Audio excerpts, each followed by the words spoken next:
Don't do this to your dream home. Huwag mong gagawing horizontal ang design ng gate ng dream home mo. Bakit? 3 reasons why. First reason, pag horizontal ang design ng gate mo, para lang naman siyang ladder para sa mga akyat bahay gang.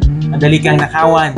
Second reason, kung ikaw ay may mga anak, mahilig maglaro, baka umakyat sila sa gate mo at mahulog, masugatan, worst case, masaktan.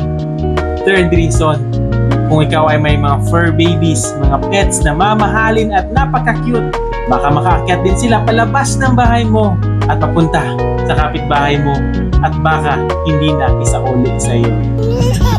For your dream home, your gate must be solid panels or vertical bar design para safe and secured ka at ang iyong mga minamahal sa buhay.